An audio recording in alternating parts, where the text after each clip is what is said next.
Hola chicos, muy buenos días. Bienvenidos a la sesión del día 7 de enero del 2021. El día de hoy estaremos platicando nuevamente sobre el procedimiento o los pasos del proceso que se sigue para poder realizar una investigación de mercados. Espero todos estén ya por ahí listos. Vamos a iniciar. Primero, vamos a recordar lo que veíamos el día de ayer respecto a este proceso o esta serie de pasos que requerimos para poder realizar una investigación de mercados. Les platicaba o platicábamos entre todos el día de ayer cuáles son y particularmente iniciamos con la definición del problema. La definición del problema que viene a ser este punto en el cual se describe de forma amplia todos aquellos elementos que tienen que ver con la materia de estudio de nuestra investigación. Posteriormente se hablaba un poquito sobre el desarrollo del enfoque del problema, en la cual vamos a realizar nuestro marco teórico, vamos a establecer nuestras hipótesis, preguntas de investigación y demás.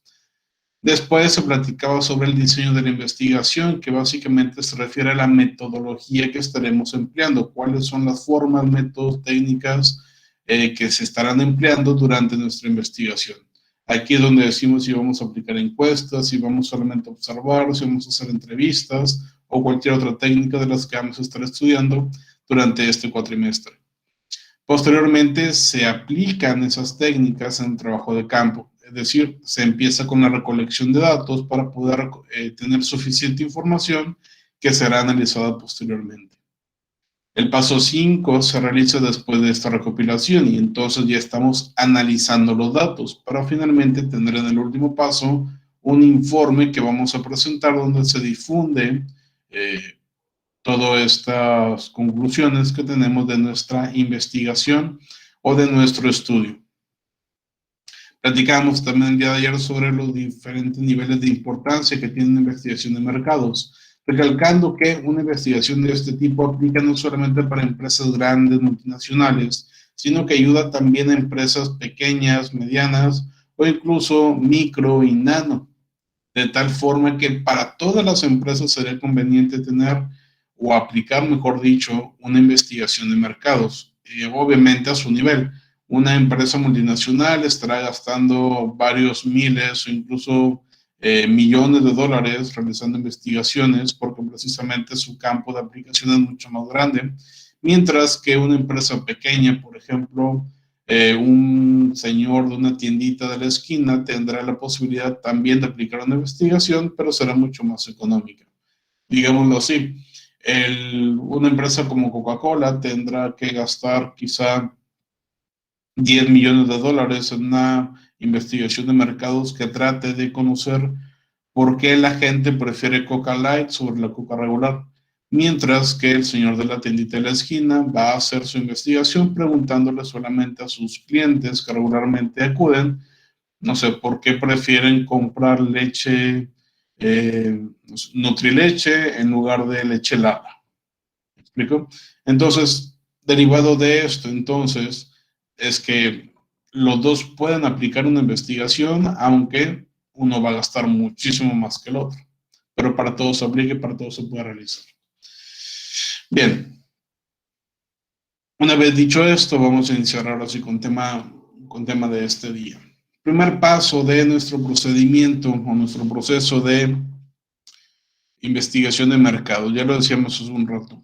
¿Qué es la definición de problema o cuál es la definición del problema? ¿A qué se refiere este concepto? Este es un punto que ya habíamos tratado en clases pasadas y que seguramente ya vieron ustedes también en la materia de metodología de la investigación.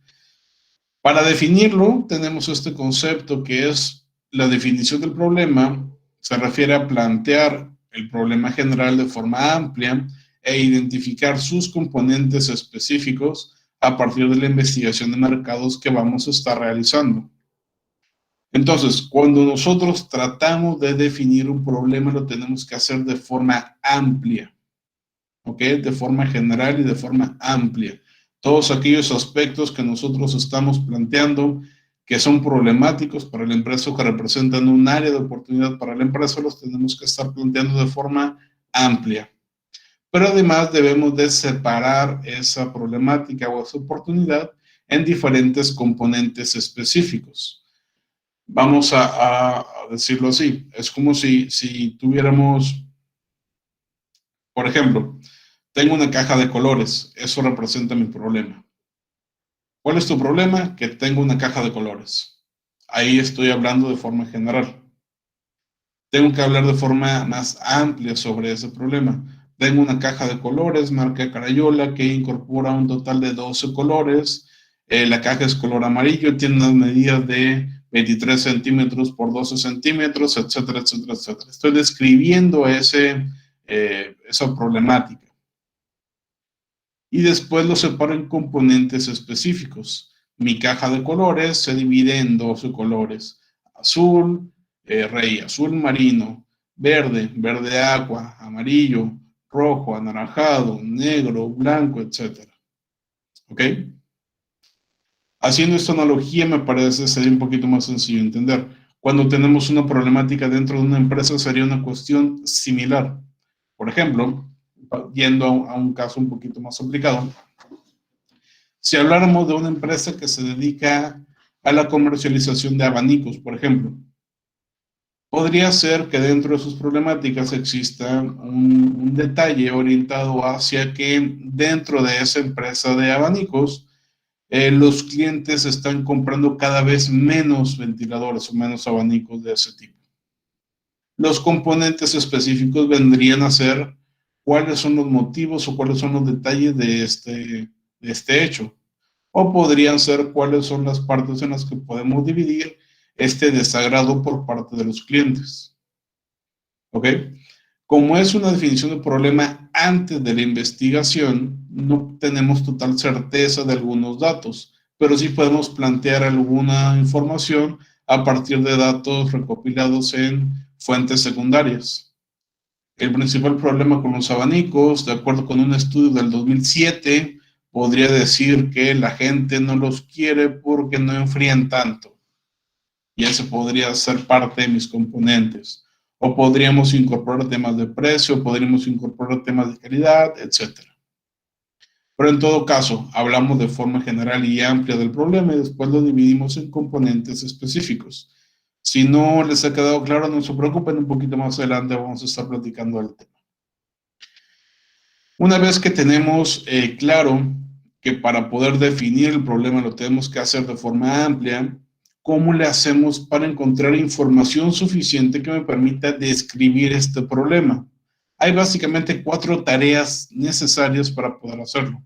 4 tareas para poder identificar esta problemática dentro de nuestra investigación de mercados. Lo primero que tenemos que hacer es conversar con quienes toman las decisiones. ¿Por qué? Derivado de que estas personas, que normalmente van a ser nuestros jefes o los gerentes o los dueños de la empresa o las personas que nos contactaron, nuestros clientes. Bueno, antes de avanzar en esto, es importante tener una perspectiva de quiénes somos nosotros a la hora de realizar una investigación de mercados. Nosotros podemos ser trabajadores dentro de la misma empresa que necesita esa investigación de mercados, o podríamos formar parte de una agencia externa, una empresa que se dedica a hacer investigaciones para muchas organizaciones.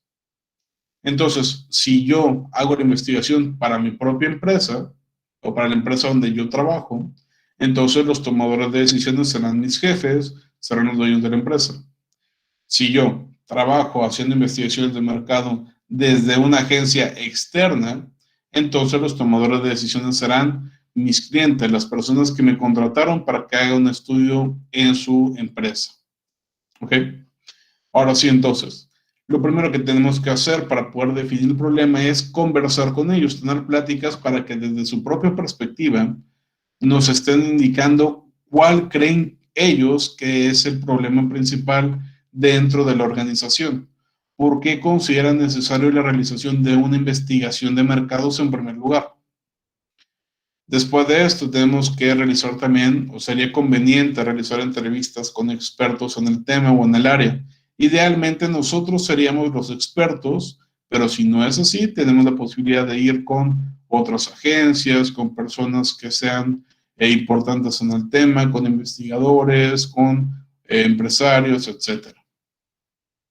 Después de esto, ahora sí nos metemos a analizar datos secundarios, a leer artículos, a leer libros, a leer páginas de internet que nos den información y finalmente vamos a iniciar con nuestra investigación cualitativa en caso de que sea necesario.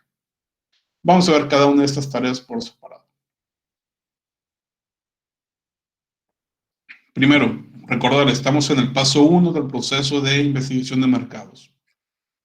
Y la primera tarea sería conversar con quienes toman las decisiones.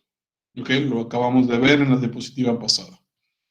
Los tomadores de decisiones necesitan entender, número uno, cuáles son las limitaciones de nuestra investigación y también entender cuál es el potencial de nuestra investigación. Porque, ojo, a veces las personas tienden a pensar que una investigación les va a resolver todos sus problemas, pero no es así. ¿Qué es lo que hace una investigación entonces? No resuelve problemas, como ya lo dejamos claro en clases pasadas. ¿Qué es lo que sí hace entonces?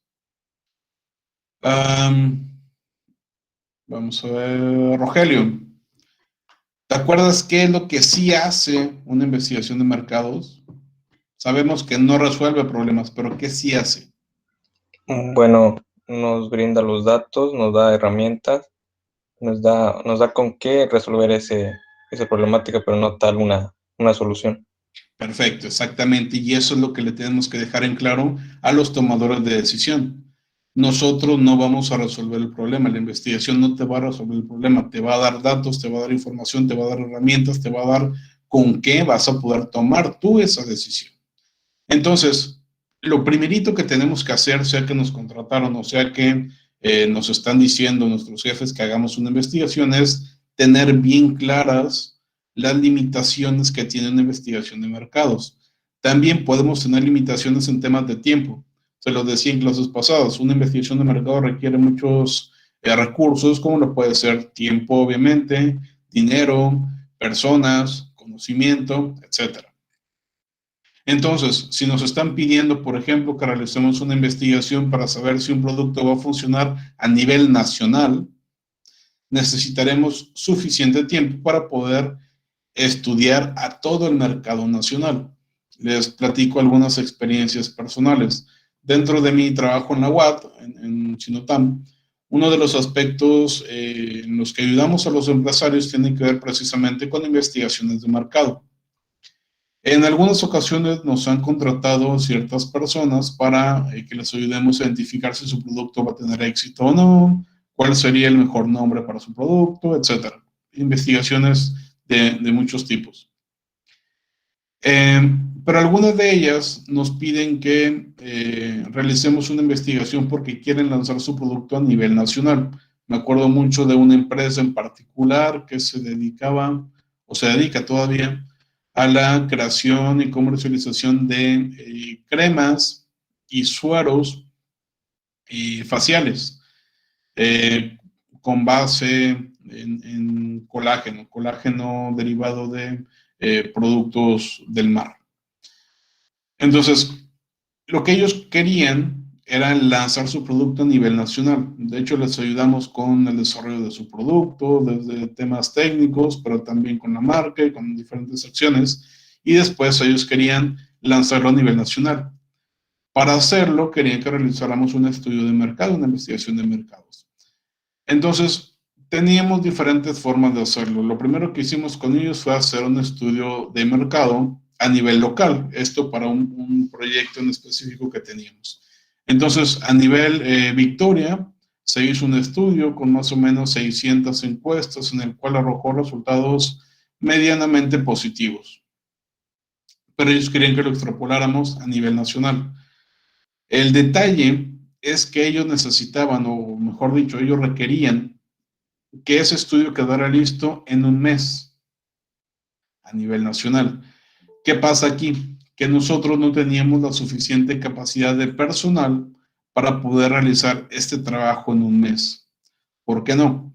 Porque teníamos que viajar a Monterrey, teníamos que viajar a Ciudad de México y teníamos que viajar a Guadalajara por lo menos, de manera que tomáramos datos de las ciudades más representativas del país. ¿Ok? Entonces, solamente con viajar a esos 3 lugares, viajando las 3 personas, necesitábamos mínimo un par de semanas en cada estado para poder entregar resultados preliminares.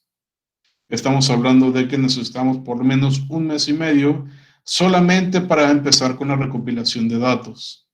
Además de eso, teníamos que agregar el tema de la preparación del enfoque, del diseño de la investigación, que eso nos llevaba 1, 2 o 3 semanas, y también teníamos que preparar los análisis de datos y demás, que serían otras 3 o 4 semanas. Estamos hablando de aproximadamente 4 meses como mínimo que necesitábamos.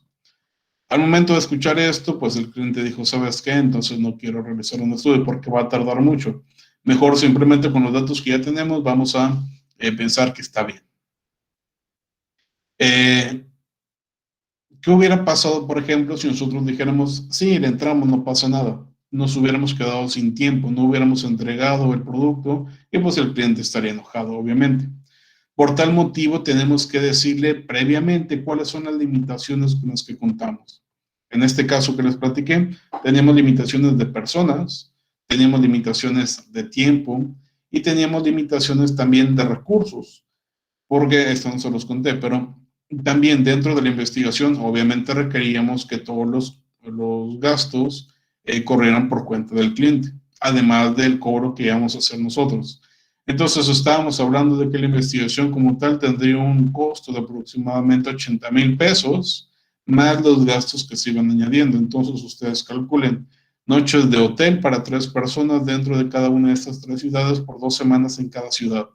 Estamos hablando de mes y medio de hospedaje de hoteles, más comida, más transporte. El cliente, pues obviamente, le escuché el precio, fue cuando se decantó por no hacer la investigación. En este caso, porque era una empresa apenas naciente, una empresa que iba apenas creándose, y a pesar de que les dimos un descuento bastante fuerte, pues prefirieron no desarrollar, no llevarlo a cabo. Pero en todo caso, esas son las limitaciones que tenemos que plantearle a los tomadores de decisiones. Sin embargo, también tenemos que plantear cuáles son las ventajas o cuál es el potencial que tiene nuestra investigación o nuestra posible investigación. De manera que ellos también se den una idea de hasta qué punto les va a beneficiar nuestra investigación dentro de sus empresas. Es importante esto porque de esta manera tendrán una visión un poquito más amplia de lo que es una investigación de mercado. Podrán entender mucho mejor a qué se refiere y cuáles serán entonces aquellas ventajas de realizarla contra no realizarla. En este caso particular de las cremas que les estoy mencionando, se les explicaron todos los beneficios que tiene una investigación y tal, y de hecho, por esa explicación fue que querían hacerlo. Ya habíamos cerrado un trato, ya habíamos hecho una investigación de mercados a nivel local y después de todos los beneficios que vieron que sí tenía, fue que querían hacerlo a nivel nacional. Al final no se dio, pero sí entendían ese potencial. En ocasiones sucede de forma diferente. Hay personas o hay empresas que no quieren hacer una investigación de mercados, que no les interesa o que no lo conocen. Entonces es nuestra labor el explicarles qué es una investigación y por qué es importante que se realice. Entonces, en este momento que ustedes están ya aprendiendo y entendiendo un poquito más cómo es que funciona una investigación de mercados y qué beneficios tiene, se le tendría que plantear a sus tomadores de decisiones o a sus clientes en su caso.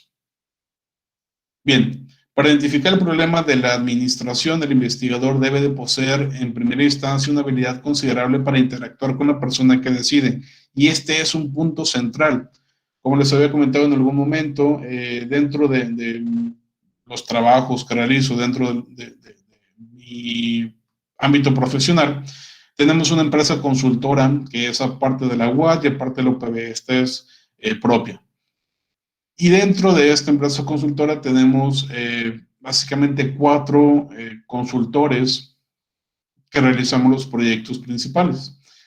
Dentro de este equipo de consultores existen personas con diferentes habilidades. Algunas son muy buenas hablando con las personas, otras son muy buenas para trabajar, otras son muy buenas para diferentes aspectos. De hecho, el equipo como tal está conformado por una contadora, 2 administradores, una mercadóloga, bueno, ingeniera comercial. De tal forma que abarcamos las diferentes áreas de la empresa de manera bastante adecuada: administración, recursos humanos, finanzas y marketing. Entonces, una vez teniendo este perfil de trabajadores o de consultores, lo que resta es, cuando hablamos con los clientes, la persona que habla no siempre es la misma. Tiene que ser la que es más afina a ese cliente, a partir del hecho de que tenemos que interactuar constantemente. Y este es un punto central dentro de la investigación de mercados. Sea que tú eres una empresa consultora o una agencia de marketing que va a platicar con un cliente, o sea que tú eres un subordinado que va a estar platicando constantemente con un jefe que va a tomar decisiones, tiene que haber interacción siempre. Y la persona que va a interactuar debe ser la persona que tenga las mejores formas de interactuar, o la persona que sea más sociable, o la persona que tenga una visión un poquito más política de explicar las cosas. En el caso de nosotros, normalmente la persona que se dedica a platicar con los clientes soy yo, derivado de estas características que les menciono: ciertas habilidades de presentación, ciertas habilidades de conversación y ciertas habilidades de socialización en términos laborales. No soy la persona más sociable, de hecho soy muy poco sociable en temas personales, pero sí soy mucho más sociable si estamos hablando de temas de trabajo. De hecho, por ejemplo, si ustedes platican conmigo fuera de clases, se darán cuenta que no hablo mucho, pero durante la clase, pues bueno, ya los estaré aburriendo seguramente en este momento con el monólogo que estoy haciendo. Pero lo importante en este caso es identificar nuestras propias habilidades o nuestras propias características. Si yo soy bueno para platicar con la gente, pues entonces yo seré el encargado de estar dialogando con el tomador de decisiones. Si yo no soy bueno para hablar, mejor le pido a alguien más de mi equipo que lo haga. Uno de los aspectos más importantes dentro de este equipo que va a formar parte de la investigación de mercados es identificar claramente las características de cada quien. Y ojo, no hay que ponernos celosos. Si no sabemos hacer algo, hay que traer a una persona que sí lo haga bien. Es como cuando un presidente, un gobernador, un presidente municipal entra en un puesto. Muchas personas dicen: ¿por qué gana ese tipo de personas si ni siquiera tiene una licenciatura, una maestría, un doctorado en ciertas áreas? Porque no es importante. Lo importante no es necesariamente el conocimiento de la persona que está en el mando superior, sino que esté rodeada de personas que tengan la capacidad de aconsejarlo de forma adecuada. Obviamente sería mucho mejor si, además de tener esas personas, él tuviera conocimiento básico de todas las áreas, pero bueno, eso ya es una cuestión mucho más allá de nosotros. Bien, entonces, la primera conversación que vamos a tener con el tomador de decisión es para exponer cuál es el potencial de la investigación y las limitaciones. Si no exponemos las limitaciones, la persona puede pensar que va a estar todo súper padre. Para regresar al ejemplo de las cremas, dentro de su visión, dentro de la visión de estas personas, lo que ellos querían es que fuéramos a la mayor cantidad de ciudades del país a investigar. Estamos hablando de que por lo menos querían que fuéramos a 32 ciudades, una por cada estado, lo cual nos iba a tomar muchísimo más tiempo. A partir de esa visión que ellos tenían, les establecimos las limitaciones. A ver, por temas de tiempo solamente podemos ir a las ciudades más grandes, tal. Monterrey, Nuevo León, Monterrey, Nuevo León, Guadalajara, Jalisco y Ciudad de México. Y para de contar. Si quieres un estudio más grande, lo lamentamos, pero no lo podemos hacer nosotros porque no tenemos la capacidad en cuanto a personal, o sí lo podemos hacer, pero te va a tomar un año para poder desarrollarse. Algunos de ustedes quizá plantearían profe, pero era mucho más sencillo si en lugar de que fueran a las ciudades, estuvieran realizando las encuestas en línea, a través de Google Forms, a través de SurveyMonkey o a través de alguna de las otras plataformas de encuestas. Sí, tienen razón en ese sentido. El detalle aquí es que parte de la recolección de datos implicaba que las personas tuvieran una muestra del producto. una muestra de esta crema de manera que tuvieran una percepción más clara de a qué nos referíamos y tomáramos su opinión directa y real sobre el producto.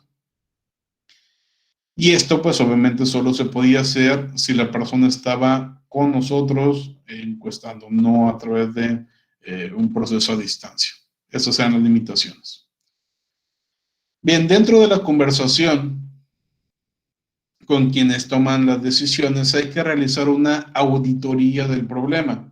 ¿Saben qué es una auditoría? ¿Han llevado alguna clase de esto antes? ¿Quién conoce qué es una auditoría? ¿O a qué se refiere cuando decimos auditoría? Linda, por ejemplo, ¿tú sabes qué es una auditoría?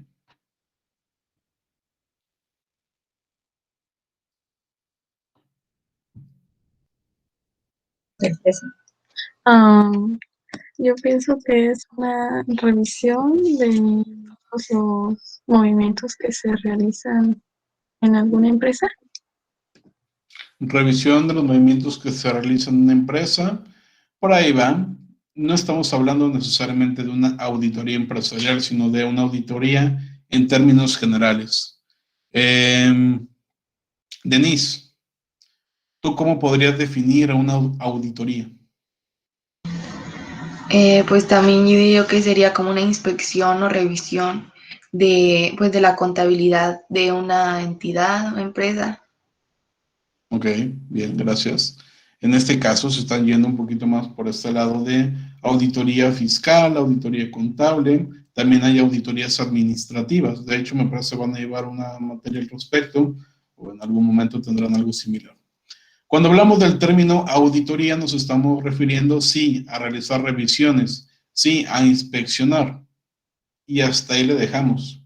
Depende de qué tipo de auditoría sea, el determinar si lo que se va a inspeccionar va a ser la contabilidad de una empresa, si lo que se va a revisar van a ser los procesos de una empresa, si lo que se va a revisar va a ser el área de cierta empresa, etc. En este caso, dentro de nuestro ámbito, tenemos que realizar una acción que se denomina auditoría del problema. En este caso nos referimos a un examen exhaustivo del problema de marketing con el propósito de entender su origen y naturaleza. Es decir, vamos a revisar, vamos a inspeccionar, vamos a supervisar, vamos a ver, vamos a observar con el mayor detalle posible cuáles son los orígenes del problema que estamos estudiando, por qué existe ese problema, cuáles son los motivos, las razones, las causas de que exista dicho problema. Eso sería una auditoría del problema. Y para esto tenemos que tener conversaciones en primera instancia con personas que deciden sobre el problema, con personas que deciden alternativas y soluciones, y también la realización de algunas herramientas en específico, como lo puede ser un análisis de fortalezas, oportunidades, debilidades y amenazas. Algo, digámoslo así, sencillo, entre comillas, que incorporemos todo esto. Una vez que tenemos identificada la problemática que vamos a estar estudiando, entonces tenemos que adentrarnos en ella para poder saber de qué trata en realidad. Les platicaba hace algunas clases sobre el ejemplo de existen muchos accidentes en la intersección. Decíamos, esos accidentes pueden ser provocados por automóviles, por la falta de semáforos, por la falta de letreros de alto, por la falta de topes, por muchos baches, etcétera. Sin embargo, tenemos que ir a adentrarnos para saber si realmente esos son los problemas, o mejor dicho, las causas de esta problemática. A final de cuentas, si nos adentramos y vamos a esa intersección, tal vez nos podremos dar cuenta que en esa intersección ni siquiera pasan automóviles. Y los accidentes a los que nos referíamos no son entonces accidentes de auto, son accidentes derivados de que las personas de esas que viven en esas calles se pelean de forma muy recurrente, porque esa intersección es precisamente el punto que divide una colonia de otra. Y en cada colonia hay un grupo de personas, una pandilla, por llamarlo de alguna manera, que se pelean de manera constante. y en esa esquina es donde se pelean y ocurren accidentes, como que le tocó una bala perdida a una persona, como que una persona quedó descalabrada después de que le aventaron un bloque de cemento, como que se resbaló una persona y no sé, torció, tuvo un esguince en una pierna, etcétera. Eran accidentes de ese tipo, pero nosotros, porque no nos habíamos adentrado, pensábamos que eran accidentes vehiculares. ¿Me explico? Entonces, lo que en apariencia podría ser una cosa, en la realidad podría ser algo totalmente diferente. Para eso es que realizamos una auditoría del problema. Revisar con el mayor detalle posible cuáles son las causas o los motivos por los cuales existe ese problema. ¿Cómo lo hacemos? Directamente yendo nosotros, pero también platicando con las personas que toman decisiones dentro de esa situación. Podríamos hablar en este caso, en este ejemplo, con personal de tránsito, podríamos hablar con personal de protección civil, con personal de la policía, con personal de diferentes áreas de la administración pública para determinar qué es lo que ellos opinan. También podríamos platicar con los vecinos del sector, podríamos platicar con las propias pandillas incluso y demás. De manera que tengamos total claridad de, primero, ya sabemos que los accidentes ocurren porque se pelean dos grupos de cada colonia. Pero después tenemos que analizar por qué se pelean, cuáles son los motivos que llevaron a esa riña, etcétera, etcétera, etcétera. Una de las formas en que podemos hacer esto también es, después de recopilar estos datos, platicando con las personas, realizamos un FODA. ¿Qué fortalezas, qué oportunidades, debilidades y amenazas existen para poder llevar a cabo iniciativas estratégicas? Vamos a ir ahora desde la perspectiva de la empresa. Una problemática, vamos a regresar al caso de KFC que ya veíamos hace algunos días. La problemática principal era que había muy pocas ventas en sus negocios, lo cual podía provocar que muchos de los establecimientos cerraran. ¿Cuáles son las causas o los motivos de esto? Los que veíamos antes. La gente tenía una percepción de precios alta, había mucha competencia, etc. Allí fue donde encontramos problemáticas. Después encontramos posibles soluciones y los conjuntamos para generar iniciativas. Bueno, básicamente esos elementos que encontramos los podemos de hecho incluir dentro de un análisis FODA para generar estas iniciativas de una manera quizá más sencilla. Vamos a platicar ahora de un ejemplo en particular en el cual se encontró la problemática de una empresa. Seguramente nunca han escuchado de esta empresa, se llama Singular Wireless o se llamaba Singular Wireless, fue absorbida por AT&T hace algunos años, AT&T seguro sí lo conocen.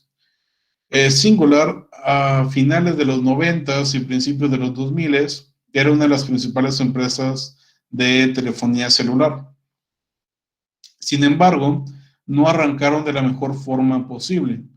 A pesar de que no había tantas empresas, estamos hablando de Estados Unidos, a pesar de que no había tantas empresas en el mercado, pues la gente de todas formas prefería irse con la que ya conocían o con la que salió primero.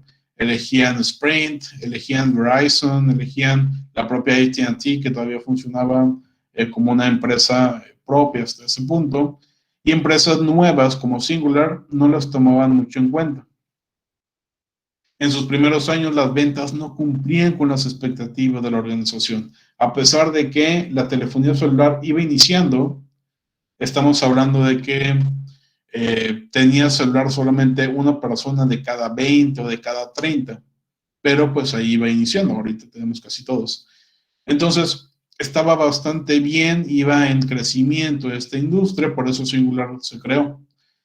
Sin embargo, las expectativas que se tenían planteadas no se estaban alcanzando, había muy pocas ventas.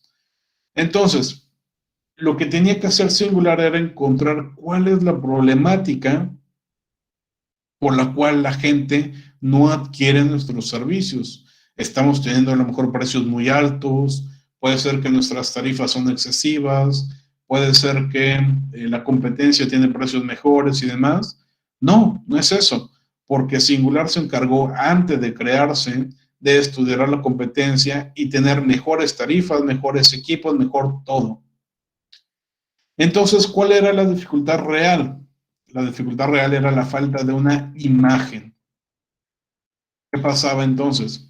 El problema de investigación de mercado se definió como la medición del conocimiento, las percepciones y la imagen de Singular. Es decir, la investigación iba enfocada a checar o a verificar si la gente realmente conocía Singular. Porque ese podría ser el motivo por el cual no nos compraban, porque simplemente no nos conocían. Una vez que se llevó a cabo el estudio, se obtuvieron como resultados que muy poca gente reconocía a la empresa. Muy poca gente reconocía a la empresa. Y estamos hablando entonces de que si la gente no te conoce, no te va a comprar, no te va a adquirir los servicios. Primer punto. Segundo punto, la gente tenía una perspectiva muy positiva de una empresa que les permitía a los clientes expresarse. La gente en ese momento, estamos hablando a principios de los 2000, tenía una idea, tenía una necesidad por expresión, cosa que ahorita se ha generado de forma masiva y pues con redes sociales todos tenemos una voz, todos tenemos posibilidad de expresarnos de muchas formas diferentes a como se hacía hace 20 años. ¿Qué fue lo que sucedió entonces? Tras este estudio, tras esta investigación, en la cual Singular determina puntualmente que su problema principal es la falta de imagen, que la gente no lo reconoce, que la gente no sabe quiénes son, escucha la palabra Singular y no piensa en esta empresa, pues entonces empiezan a generar ideas o iniciativas para contrarrestar esto. Tengo que hacer, ¿qué cosa? Si la gente en este momento no me conoce, si la gente le gustaría expresarse, pero a mí no me conoce, a mí Singular no me conoce, ¿qué idea podríamos plantear nosotros para contrarrestar esto? Podría A ver, ser Cindy. por medio de redes sociales. Otra vez, perdón, no te escuché al principio. Publicidad por medio de redes sociales. Ok, es una buena idea, sin embargo, recordemos que estamos hablando de principios de los 2000. 2000, 2001 no existían redes sociales como las conocemos en la actualidad. A ver, Ana. Como apenas estaba empezando a seguirlo literal, puede ser que, como lo hacen ahorita que Telcel, que marcan a los números y les comentan acerca de la oportunidad, o también empezar a poner carteles. Ok. Llamar a teléfonos de las personas para poder hacer que nos conozcan de alguna manera o que se cambien con nosotros o poner carteles. Lo de los carteles sí lo hacían, pero aparentemente no estaba funcionando. Y lo de llamar a los teléfonos de otras personas, en ese momento no se tenía pensado y no se hacía. Y de hecho, ustedes me dirán si es bueno o si es malo. Lo que quería la empresa es que se le reconociera. Y a través de llamar a las demás compañías, pues probablemente sí los clientes la iban a estar reconociendo por molestos. Entonces la percepción de la empresa iba a seguir siendo negativa. Tal vez no era lo ideal, pero es una posibilidad bastante buena. ¿Qué otro mecanismo, qué otra forma podríamos hacer para que la gente ya nos pudiera reconocer?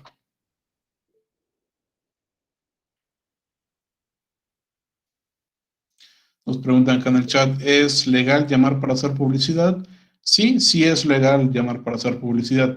Lo que no es del todo legal es que las empresas accedan a tu información. Tenemos que saber de dónde obtuvieron la información de nuestro número de teléfono o nuestro nombre para hacernos esa publicidad. Eso es lo que podría llegar a ser ilegal.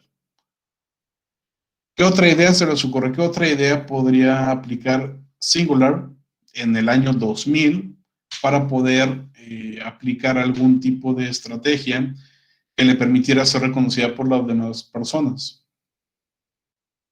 Vamos a ver, Sonia, ¿se te ocurre alguna otra idea diferente a la de tus compañeros?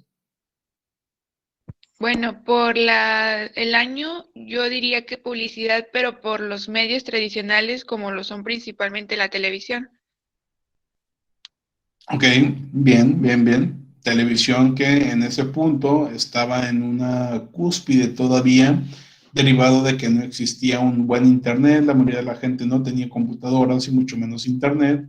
Entonces, televisión seguía siendo el medio principal para realizar publicidad. Entonces, si estamos buscando que el público masivo sepa quiénes somos, probablemente el medio masivo más importante, de hecho, a la fecha, el medio masivo más importante es televisión. Hay que contratar espacios en televisión para poner ¿qué cosa? ¿Qué es lo que ponemos en televisión? Anuncios. Anuncios en video normalmente. ¿En qué momento dentro de televisión deberíamos de poner esos anuncios? Imagínense esta perspectiva. Estamos hablando de queremos que la gente nos conozca. Queremos que la mayor cantidad de personas sepan que existimos, pero no tenemos suficiente dinero para hacer mucha publicidad en todos los programas. De hecho, queremos o necesitamos que solamente con un solo anuncio sea suficiente para que la mayor cantidad de gente nos conozca. ¿En dónde podríamos hacer un anuncio? Nos dice Mili en el chat, en programas muy conocidos. Puede ser. ¿A alguien se le ocurre alguno de estas transmisiones en televisión que pudieran ser muy conocidas? Leslie, por ejemplo. Podría ser en horario familiar en la tarde, casi siempre eso es horario familiar. Creo que si no es la mamá, es el papá o el niño. Ok, en algún horario familiar por la tarde podría ser un buen momento. Dentro de televisión, los horarios prime, el prime time, es normalmente después de las 9 de la noche. De 9 de la noche a 10:30 de la noche es cuando la publicidad es más cara en televisión, porque es el momento en que más personas lo están viendo. Personas que ya salieron de su trabajo, personas que acaban de llegar, personas que ya se van a dormir y están viendo televisión. Por la mañana también es un buen momento, entre 7 y 10 de la mañana es un buen momento. Desde mediodía y por la tarde no se considera prime time, pero sí muchas personas están viendo de todas maneras. Recordemos que es el año 2000 y entonces siguen viendo muchas personas. Entonces, durante este año, el 2000, lo que hace Singular es precisamente un ejercicio similar al que estamos haciendo ahorita. Necesitamos hacer un anuncio en televisión, pero solo vamos a hacer uno solo y necesitamos que la mayor cantidad de gente nos vea. Vamos a replantear la pregunta. Seguramente con esto ya quedará mucho más claro. ¿Cuál evento en vivo será el más visto de la televisión en Estados Unidos? ¿Alguien sabe? Pero, por ejemplo, Miguel, ¿cuál dirías tú que es el evento en vivo más visto en la televisión en Estados Unidos? No se me ocurre alguno. ¿No? A ver, vamos a ver. Por acá nos dice Mili. ¿El Super Bowl? El Super Bowl, exactamente. Por acá nos decía en el chat Ana, de esos que ganan dinero. Ok, pero no tanto. El Super Bowl, como nos dice Mili, ese es el evento en vivo más importante a nivel mundial, de hecho. Solamente comparado con el inicio o la ceremonia de apertura de los Juegos Olímpicos o con la final del Mundial de Fútbol. Esos tres son los eventos más vistos en todo el mundo. Y en Estados Unidos, el más visto es la final del fútbol americano profesional, es decir, el Super Bowl. Entonces, si solamente tenemos la posibilidad de hacer un anuncio el cual sea lo más masivo posible, ¿qué mejor forma de hacerlo que en el medio tiempo del Super Bowl? Ustedes seguramente habrán escuchado, dentro del Super Bowl, un anuncio, un espacio publicitario en el medio tiempo es de lo más caro que existe en toda la televisión mundial. Lo que hizo Singular fue juntar sus ahorritos y empezó a generar ideas para poder lanzar anuncios durante el Super Bowl. Con estos anuncios, entonces, querían que la gente empezara a reconocerlos. Y como no iba a ser así, si este programa en ese entonces lo estaban viendo 50 millones de personas. Y en el país había por ahí de 120, 150 en ese entonces. Entonces, la mitad, por lo menos la mitad de la población de Estados Unidos estaba viendo en ese momento la televisión, y entonces por lo menos la mitad de Estados Unidos iba a conocer por fin a nuestra marca. Lanzaron diversos comerciales, algunos más disruptivos que otros, pero les voy a poner uno que fue el que presentaron particularmente en el Super Bowl de 2001, que fue bastante interesante en su momento.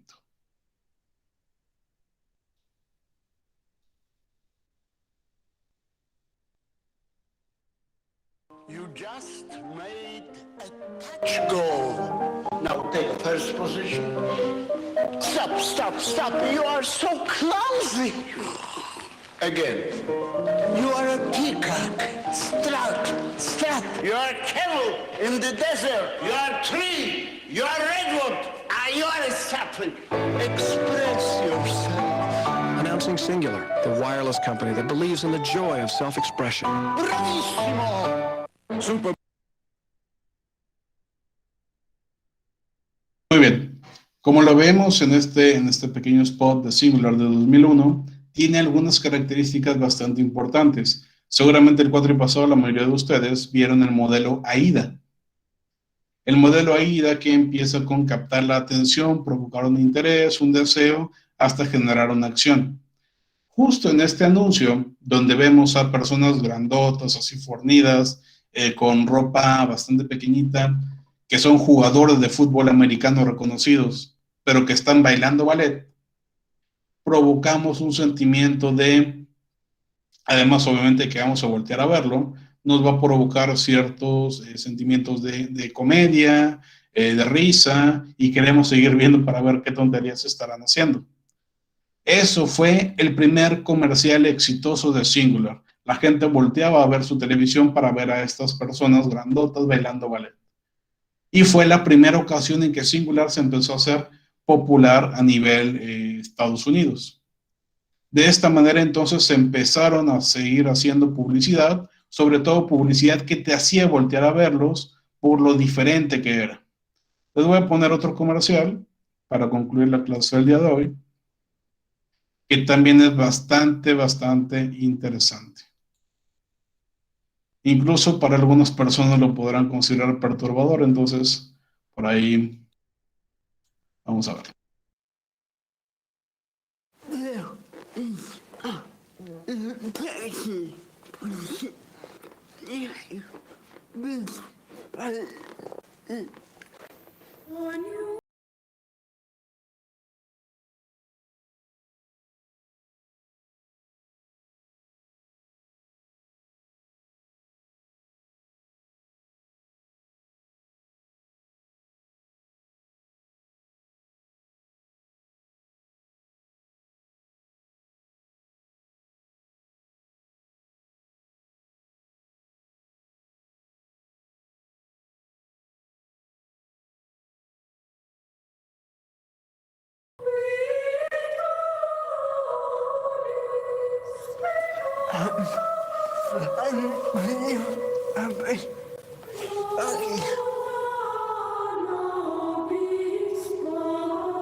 Entonces, con comerciales de este tipo, donde la gente volteaba a verlos porque eran extraños, porque eran diferentes, se empezó a hacer muy popular la compañía. Sobre todo porque el sello de la empresa en este entonces, como lo veíamos de lo que se encontró dentro del estudio de mercados, tenía que ver con que a la gente le gustaba expresarse. Decíamos, los resultados marcaban que la gente no nos conocía y que le gustaba expresarse. Entonces, lo que hicieron como eslogan, como principal sello es Singular, express yourself. Singular, what do you have to say? De manera que la gente entendiera que Singular es una empresa en la cual se pueden expresar como quieran, que es diferente a las demás, que no es acartonada, sino que tienes la posibilidad de ser quien tú eres. Y eso está bien, y ser especial. Y tú eres especial y todos somos especiales. Así fue como Singular logró posteriormente posicionarse en la mente de las personas con esta identidad de marca. a la cual llegó a partir, repito, de investigaciones que lo llevaron a este punto. Muy bien, vamos a dejar hasta aquí la sesión del día de hoy. Muchas gracias por su asistencia y por sus participaciones. Les pido que escriban presente dentro del chat para guardar su asistencia. Que tengan un excelente día y nos vemos el día de mañana. Hasta luego. Hasta mañana, profe. Nos vemos. Nos vemos, profe.